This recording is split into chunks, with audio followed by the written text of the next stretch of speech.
Brought to you by Agilus Diagnostics. Health test की बात आती है तो मैं भरोसा करता हूँ India's largest diagnostics company Agilus diagnostics. खुद को टेस्ट करते रहो। किराना की दुकानों पर बड़ी आफत आई है। आपने शायद ध्यान नहीं दिया होगा, लेकिन किराना दुकानें धीरे धीरे बंद होती जा रही हैं। आपके शहर और आपके घर के पड़ोस में खुली किराना दुकानों की संख्या कम होती जा रही है। पिछले 1 साल की बात करें तो 2 लाख किराना दुकानें बंद हो चुकी हैं। आप सोच रहे होंगे कि किराना की दुकानों पर ऐसी कौन सी आफत आ गई है, क्यों 1 साल में इतनी ज्यादा दुकानें बंद हो गई हैं। ये पूरा मामला क्या है, इस वीडियो में हम आपको किराना दुकानों की इसी परेशानी के बारे में बताने जा रहे हैं। नमस्कार, मैं हूं सौरभ दीक्षित और आप देख रहे हैं बिस्तक। जब से इंटरनेट और स्मार्टफोन की पहुंच लोगों तक बढ़ी है, दुनिया में बड़ा बदलाव आया है।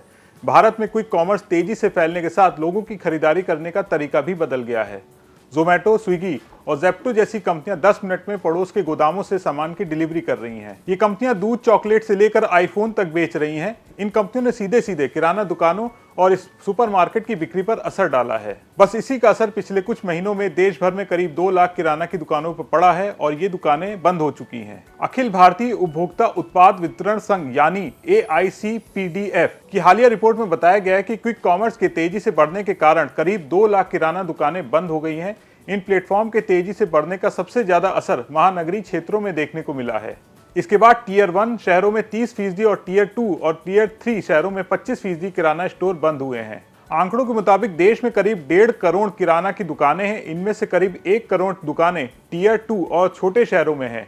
फेडरेशन के आंकड़े बताते हैं कि मेट्रो शहरों में क्विक कॉमर्स का सबसे ज्यादा असर पड़ा है, जहां अकेले इन क्षेत्रों में 90,000 किराना स्टोर बंद हुए हैं। फिलहाल देश के मुख्य मेट्रो शहरों में क्विक कॉमर्स का सबसे ज्यादा प्रभाव देखा जा रहा है। देश के टियर 2 और टियर 3 शहरों में करीब 50,000 किराना स्टोर बंद हुए हैं। रिपोर्ट्स के मुताबिक पारंपरिक तरीके से दुकानदारी करने वाले व्यापारियों की बिक्री में जुलाई से महीने दर महीने 25 से 30% की गिरावट आई है। आमतौर पर किसी भी सामान का निर्माता अपने प्रोडक्ट को सीधे ग्राहक तक नहीं पहुंचाता है। उदाहरण के तौर पर कपड़े धोने वाला साबुन आप नजदीकी किराने की दुकान से खरीदते हैं, यानी कंपनी ने दुकानदार के जरिए आपको अपना उत्पाद बेचा है।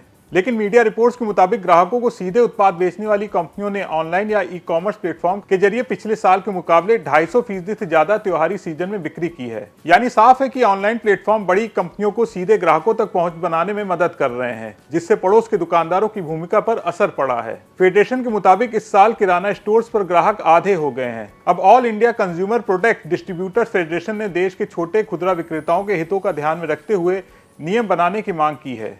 फेडरेशन ने भारतीय प्रतिस्पर्धा आयोग को एक पत्र भेजा है। इस पत्र में बड़े ई कॉमर्स प्लेटफॉर्म के मूल्य की जांच कराने का आग्रह किया गया है। फिलहाल ई कॉमर्स प्लेटफॉर्म का प्रसार बड़े और मध्यम शहरों में हुआ है। धीरे धीरे गांव में भी ऑनलाइन खरीदारी का चलन बढ़ रहा है। अब ये देखना होगा कि आने वाले समय में गांव और छोटे कस्बों में ई कॉमर्स बाजार का स्थानीय व्यवसायों पर क्या असर पड़ेगा। एक अनुमान के मुताबिक ई कॉमर्स प्लेटफॉर्म की बिक्री इस साल $6 अरब तक पहुंच सकती है, जबकि साल 2020 में ये केवल $100 मिलियन थी। जिस तेजी से घर बैठे ऑनलाइन सामानों की खरीदारी बढ़ रही है, जिस तरह से इसका सीधा असर किराना दुकानों और स्थानीय कारोबार पर पड़ा है, आप इसके बारे में क्या सोचते हैं, कमेंट करके जरूर बताएं। अगर आपको ये वीडियो अच्छा लगा हो तो इसे लाइक और शेयर करना ना भूलें और बिजनेस जगत की तमाम बड़ी खबरों को देखने के लिए बने रहे बिस्तक के साथ।